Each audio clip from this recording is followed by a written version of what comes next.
그리스도가 이끄는 삶, 우리 280페이지 보면은 7번에 들어가면은 이제 오늘 이제 영성 운동, 이 경건 운동에 대한 특히 이제 영성 운동이라고 하는 게 더 나을 거예요.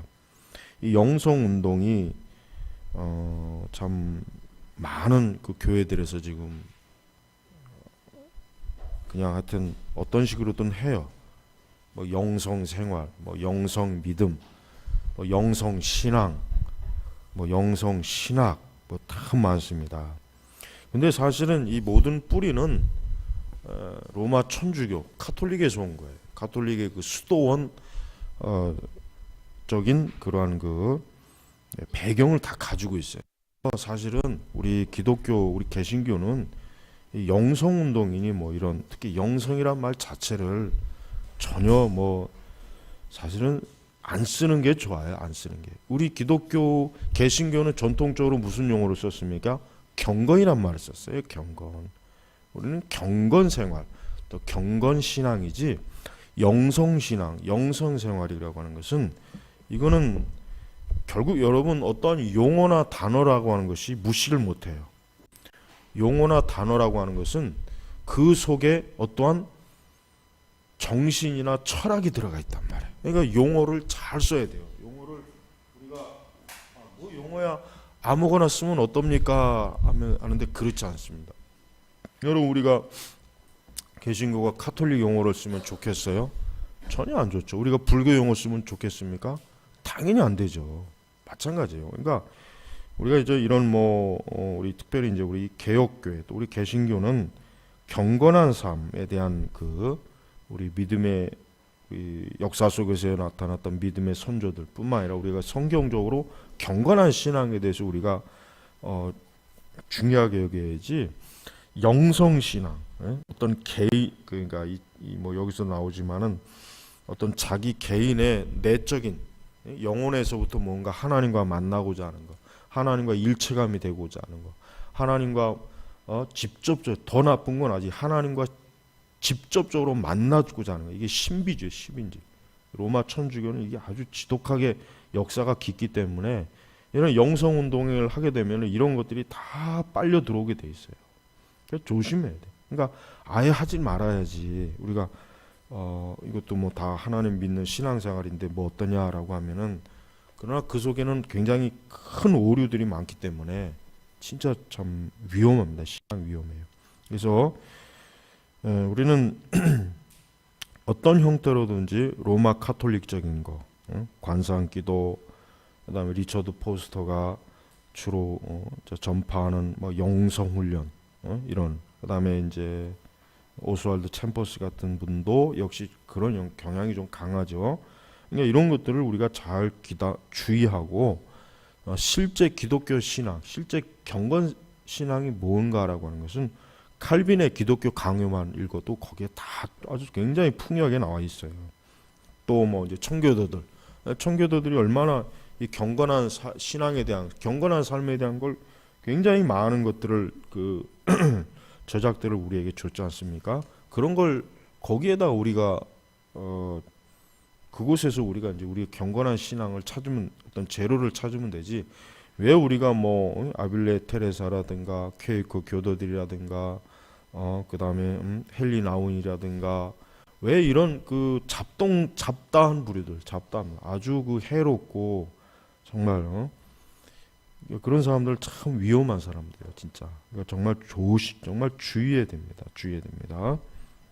그래서 칼빈의 이제 가르침 거기 보면은 칼빈에 따르면 성도의 경건한 생활은 교회를 떠나서는 불가능하며 성도의 거룩한 교통을 통해 경건이 성장한다. 칼빈은 땅의 가시적 교회의 중요성을 강조하면서 교회의 가르침과 지도를 받아야만 모든 성도가 경건할 수 있다고 강조한다. 칼빈에 따르면 공동체를 통한 훈련과 연단이 경건의 근원이며 지름길이다.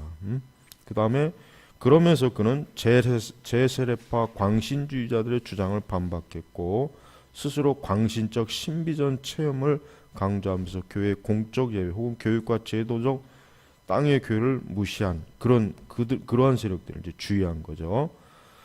자, 맨 밑에 칼빈은 이 땅 위의 성도는 교회가 제시하는 교육을 통해 그리스도의 장성한 분량까지 성장하는 것이 하나님의 뜻임을 강조한다 그랬습니다. 이게 칼빈이 말하는 그리스도의 생활 원리 그 책에서 이제 인용한 글입니다.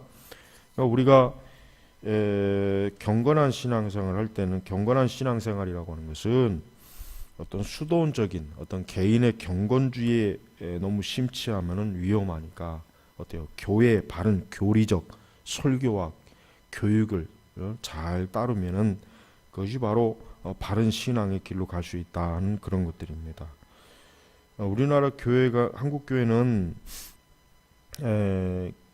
꼭 어떤 상태냐면은 그 옛날에 그 독일에서 일어났던 경건주의 사실은 그 마지막 아주 대단히 좋지 못한 그 끝 무렵에 꼭 그 상황이에요. 그 상황. 그러니까 경건주의가 처음에는 어떤 그 교리적 그 냉랭함 또 그 스콜라적인 그 뭐 좀 아주 지적인 철학만 추구하는 그런 것들에 대해서 좀 이건 뭔가 기독교의 생명이 없는 거 아니냐 막 반발심에서 이제 경건주의가 나왔지만은 경건주의는 결국은 자유주의에 굉장히 영향을 많이 줍니다. 결국 경건주의가 이 자유주의가 실라우마 같은 사람도 이 경건주의를 굉장히 좋아했어요. 왜? 교리를 얘기 안 하고 그냥 하나님 사랑 뭐 이런 걸 얘기하니까 뭐 전혀 그렇게 거부감이 없었던 거예요. 그래서 이 자유주의 신학이 경건주의에도 굉장히 그 영향을 많이 받았다는 걸 잘 알아야 돼요. 그리고 또 나중에는 뭐 완전히 자유주의 신학이 이제 경건주의도 파괴해 버리죠. 경건주의도 결국은 파괴해 버립니다. 결국은 그러니까 그만큼 이 경건 영성주의, 그러니까 독일식 경건주의, 영성주의 이런 것들이 왜 문제냐? 결국은 뭐예요? 바른 성경적 교훈, 교리, 신학 이런 걸 무시하고 그냥 홀로 어떤 그 하나님과의 그 어떤 거룩함 이걸 추구하다가 결국 그렇게 된 거예요. 이런 걸 잘 조심해서 분별하지면 안 돼요. 예를 들면 뭐 아빌레 테레사 같은 사람들 이런 사람들 책들 읽어보면은 그 책 읽어보면 굉장히 경건한 말이 엄청 많이 나와요. 뭐 진짜 뭐 아주 그러나 실제로 그 사람들은 그리스도가 없이 하나님과 직접 만나려고 하는 그런 아주 문제가 큰 신비주의자란 말이에요. 근데 그런 것에 영향을 받은 그 사람들의 그 현대 영성주의자들을 교회가 자꾸 추천하면은 얼마나 큰 문제가 있습니까? 그런 영성주의에 빠지면은 그 칼빈이나 이런 종교개혁자들을 싫어할 수밖에 없어요. 개혁자들은 당연히 싫어합니다. 절대 좋아하지 않습니다. 그래서 우리가 그런 걸 주의해야 돼. 그러니까 우리는 아예 교회 안에서 이 영성이란 말 자체를 쓰지 말아야 돼. 영성이란 말 자체를 아예 그냥 우리 교회, 우리 개신교에서는 다 사실 다 쫓아내 버려야 되는데 그런 말을 쓰는 그 아주 잘못된 그 신학자들이나 목회자들이 참 많아서 문제입니다. 자, 다음은 이제 22절 부활과 영생. 자, 그리스도를 믿는 우리에게 가장 큰 위로는 우리가 죽어도 영화로운 몸으로 부활하여 그리스도와 함께 영원한 복락을 누리게 된다. 여러분, 그리스도의 부활은 실제적인 거예요. 그래서 예수님이 부활 이후에 제자들과 생선 토막을 나눠 먹었죠. 그게 중요한 겁니다. 그냥 주님이 할 일이 없어갖고 제자들이 온 데서 생선 토막 같이 구워 먹은 게 아니에요. 우리가 뭐 원주에 가서 삼겹살 구워 먹듯이 그게 아니란 말. 왜 그러느냐? 만약에 그 본문이 없었으면 분명히 영지주의자들은 그렇지 않아도 이것들이 막 예수님이 그 가짜 아니냐? 실체 몸이 없는 그저 어떤 그 정신적 어떤 그런 거 아니냐라고 그렇게 반박할 수 있기 때문에 예수님께서 제자들이 그 모였을 때 그 생선을 구워 갖고 같이 그 뭡니까? 예수님이 몸이 부활의 몸이 뭐예요? 실체라는 거예요, 실체.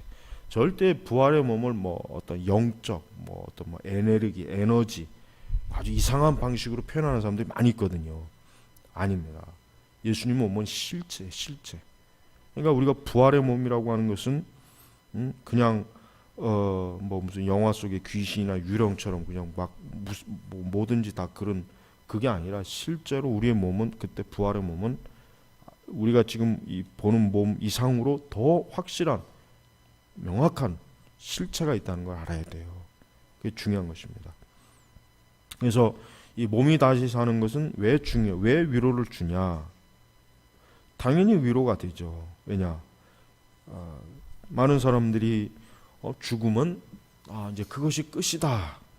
그러면서도 그렇지 않기를 바래요. 또 인간은요 참 희한한 게 뭔가 그러니까 불신앙자들은 그래요. 사람이 죽으면 그냥 끝이다라고 하면서도 그러지 않기를 바라는 게 있어요. 또 희한하게. 그 왜요? 자기가 정말 사람이 죽어서 결국 모든 게 끝이라면 얼마나 허무하고 결국 모든 게 다 잊혀져 버린 거거든요. 그러니까 굉장히 그게 무섭고 두려운 거예요. 그러니까 무언가 그래도 그러지 않기를 바라는 마음이 다 있어요. 그게 사실은 뭡니까? 사실 우리 그리스도인들은 이 부활의 소망이 굉장히 중요하죠. 왜? 우리가 지금 여기서 살아있는 것 이상으로 내가 부활의 몸을 입고 하나님 나라에서 영생한다는 게 얼마나 큰 기쁨이에요. 그런 부활의 몸을 입지 않는다면 나는 그냥 여기서 살다가 그냥 끝나버린다. 모든 게 끝난다. 사실 뭐 그런 그것을 가르치는 종교학자들도 많이 있잖아요. 무신론자도 많고 사람은 죽으면 그냥 끝이다. 정신 자체가 소멸이 돼서 완전히 그냥 싹 없어진다. 흔적 자체가 없어진다. 이런 식으로 가르치는 사람들이 많아요. 그런 거는 우리 사람들에게 아무 소망이 없어요. 그건 고통이고 두려움이고 절망이고 그건 정말 암흑이란 말이에요. 암흑. 그다음에 이제 영원히 사는 것이라는 조항. 영원히 산다. 이게 이제 우리 보통 영생이죠, 영생. 근데 영생도 두 종류의 영생이 있어요. 영벌의 영생이 있고 어때요? 영생의 그러니까 천국에서의 영생이 있어요. 영원한 생명의 영생과 영벌의 영생이 있어요. 예수님이 분명히 두 종류의 를 딱 구분해 주셨어요. 그러니까 우리가 영원히 사는 것이 뭡니까? 천국에서의 영생을 말하는 거예요. 영생. 그러나 불신자들은 어떻게 됩니까? 지옥에서의 영생이에요. 절대 여러분 불신자들도 실체가 없어지지 않아요. 그들도 지옥에서 영원히 살아요. 영원히. 그걸 뭐 우리가 이해할 수 없다. 어떻게 그럴 수 있느냐. 뭐 그렇게 막 떠드는 사람들 많은데 그건 지들이 알아서 할 일이고 그건 하나님이 정한 거예요. 하나님이 그렇게 했다는데 뭘 그렇게 그냥 그걸 꼬치꼬치 따지고 그래. 그러니까 하나님께서 그렇게 정하시고 말씀하신 건데 뭐 그걸 자꾸 우리가 아니라고 해봐요. 그건 아니라고 해봐요. 그게 또 그렇게 되는 것도 아니란 말이에요. 그게 어차피 죄인이 회개하지 않고 지옥 가면 영원히 벌 받는 거예요. 이거를 지금 기독교가 이걸 사실 안 믿어. 이걸 안 믿는 것 같아요. 내가 볼 때는 일단 천국도 물론 그렇지만은 죽은 자가 영원히 지옥에서 고통받는다는 걸 설교를 안 해요. 그런 설교를 내가 들어본 적이 없어요. 이제까지. 왜 설교를 안 하는지 모르죠. 왜? 그걸 당연히 설교해야죠. 예수님 안 믿고 죽으면 영원히 지옥에서 고통받는다. 형벌받는다. 이게 구식의 신앙이 아니에요. 이게 진짜 신앙이에요. 이걸 옛날 부흥사들의 촌스러운 신앙이 아니라 이게 진짜란 말이에요. 그러니까 내가 주려고 그랬잖아요. 에드워즈의 그 설교도 옛날에는 그 미국 사람들이 어쨌든 그걸 읽고 교과서에서도 읽고 다 두려워했어요. 근데 지금은 그 설교 자체도 지금 교과서에서 빼버리지만 그 설교를 읽는 사람들은 이건 옛날 아주 원시 기독교, 그 지옥을 믿는 아주 세련되지 못한 그런 기독교를 여겨요. 그러니까 보수적 복음주의 교회도 그 설교를 별로 안 좋아합니다. 추천도 안 하고 자유주의 교회는 아예 뭐 취급도 안 하지만 지금 우리 교회가 제발 좀 목회자들이 제발 좀 지옥과 천국에 대한 거를 제발 좀 성경적으로 가르쳐야 돼요. 설교해야 돼요. 어떻게 1년이 지나도록 설교도 한 편도 못 듣는 그런 신자가 그 정상적인 신자가 될 수 있겠습니까? 절대 못 돼요. 절대. 그러니까 우리가 절대 여러분 천국과 지옥, 인간의 영생, 영벌, 또 부활의 실존, 실체 이거는 천년 만년이 가도 이거는 진리이기 때문에 이거는 절대 무시하면 안 됩니다. 우리가 아주 이렇게 기독교에 아주 이렇게 중요한 교리들을 계속해서 반복해서 가르쳐 줘야 돼요. 근데 이런 것도 모르는 사람들이 얼마나 많습니까? 참 안타깝죠. 자, 나머지는 다음에 하고 기도하겠습니다. 아버지 하나님, 우리가 성경에서 가르치는 가장 기본적인 중요한 교리를 우리 마음대로, 제 멋대로, 우리의 이성과 어떤 합리적인 그 철학이나 판단으로 내 마음에 들지 않는다고 해서 그것을 치워버리는 어리석은 자가 되지 말고, 주의 하신 말씀을 중히 여기고 그 말씀을 귀하게 여기고 참으로 그 말씀 안에 우리 자신을 철저하게, 우리의 영혼을 두는 지혜로운 처녀가 될 수 있도록, 지혜로운 성도가 될 수 있도록 인도하옵소서. 예수님의 이름으로 기도 올립니다. 아멘.